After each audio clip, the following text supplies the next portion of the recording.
Hey everyone, welcome to BrickVault. Today we have created our next installment of micro Star Wars ships. In front of us are all the original trilogy Rebel Starfighters, plus the Ewing, and the original trilogy TIE Fighters of the Empire. These ships you may have seen from update videos in the past, with some designs remaining the same, others changing a little, and there are also some completely new ships added to the roster. As we build here in the studio, we've been challenging ourselves with making the ships scalable to each other. That is to mean each Lego stud is set to represent an exact length, and all the ships are precisely sized to match, or at least as close as we can get. We've been having a blast building at this size, and the 9 little mocks you're looking at here came from 4 different builders. The Awing, Bwing, and Ywing are mostly my design. The awesome XWing is a creation from the builder Intert, who you may know from his minifig scale Naboo N1 or Bwing, and the Ewing was knocked out quite nicely by Ramon, who managed to solve the folding wing issue we were having. Now, as for the ties, I know certainly I had a hand in some of the designing, but these 4 builds are primarily my brother Charlie's. Before we take a closer look at each of the ships, I'd like to say that the building instructions can be found at our web store, www.brickvault.toys. With the purchase comes the PDF step-by-step building instructions, as well as a complete digital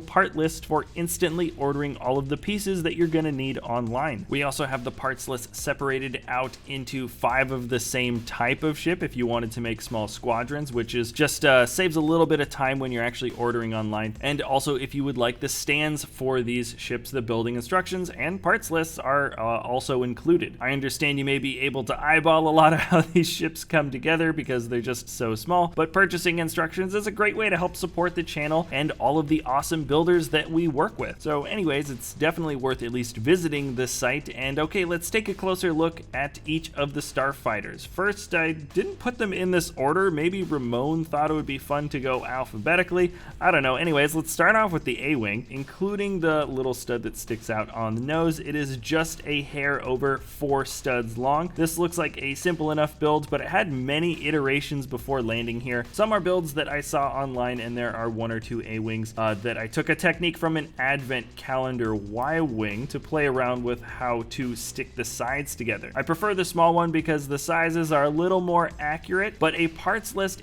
does exist for this alternate A-Wing too, because it is a fun build, and who knows, I just figured some people might prefer to have the slightly upscaled version of the A-Wing because it's a little bit more detailed. Also though, let me know if you can guess how that little bump exists in the center for the smaller primary A-Wing. I want to see some good guesses in the comment section below, and there is a little hint. I learned about the connection through one of Jarek's TIE Fighter builds, if you've ever built one of those. Okay, there's a lot of ships to get through, so moving on quickly. This is the Bwing. This build was a lot of fun. I wanted to have the orange highlights to be included without using any stickers, which ultimately made the ship a bit more complicated than the original design I had set out for it, and it might also be a little bit less stable too. But at the end of the day, the Bwing has a bit more of a unique type of construction, which kind of lines up with how the ship fits into the Star Wars universe, being a pretty unique type of starfighter. Now here is the largest of any of the ships from this particular set of instructions. We've got the Ewing. It might not appear in the original trilogy, but I kind of felt like it belonged. We were playing around with the idea of just using the Ewing that came from the little poly bag a year or 2 ago because the size is so comparable, but we just really wanted to have the wings to be able to fold open, and the function here has plenty of tension, which is really nice. Some might say that the angle isn't quite sharp enough, to which I say, yeah, maybe a little, but honestly, I almost gave up on this function after a while when I was working on the design, and it was Ramon who really came out of left field and found a fun, clever middle ground. The engines have some extra space vertically between them so the wings can slip through, and the thin, straight wings look better than the wing plates with those angles because the size is just so small, and the ship ended up being a bit too fat if you used wing plates. Now up next is the X-Wing. We straight up took this X-Wing design from Intert.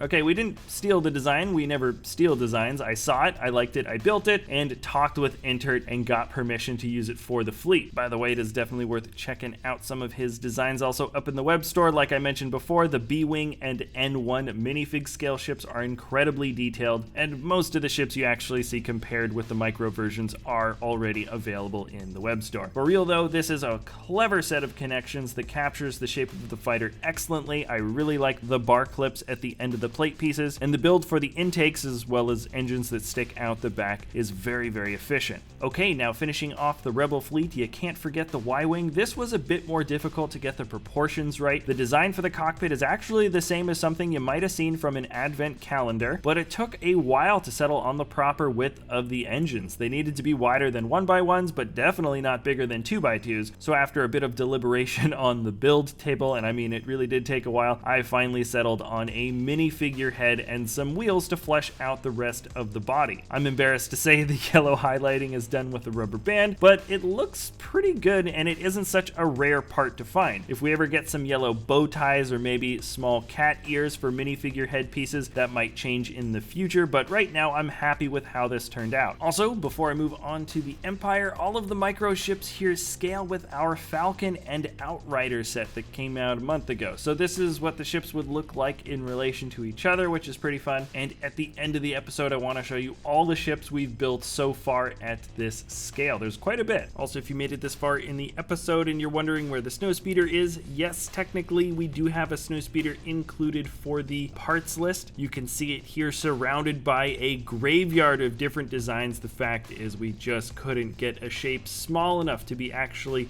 size accurate to what we wanted. So the speeder in the middle is the one that is listed out for the parts, and this little outline we have all the way on the right hand side of the screen is almost perfectly accurate as to what we wanted, and it might seem like a relatively small difference in size to you, but it does make a huge difference altogether when comparing them with other ships. Long story short, you can still get the snowspeeder here. It's just our least favorite of any of the small designs. Now, moving on to the Empire, the ties of course have a pretty common thread running through each of the ships, with their similarities being very easy to recognize. From afar, that looks like it's the case here, but the ships in fact aren't built that similar to each other when you look a bit closer. Starting off with the standard TIE Fighter, there are plenty of designs that have brought this ship down to a relatively similar size in Lego, but I'd say this approach is just a bit more cleanly built than what you have seen come from the Lego group at least, and we did use that roller skating piece, which is pretty new to the light bluish gray color that works out for the guns in the front, and opted to use a standard black round tile with no print, even though there is a part specially meant to be a TIE Fighter windscreen at this size. From afar, it didn't look as recognizable as a regular piece in black, and ultimately I think we got the colors just right for this little ship. Now the next is the Interceptor, which you can see has a similar build for the cockpit, which makes sense, but there are a couple of clever connection points that we have to make those angled wings. If you didn't notice yet,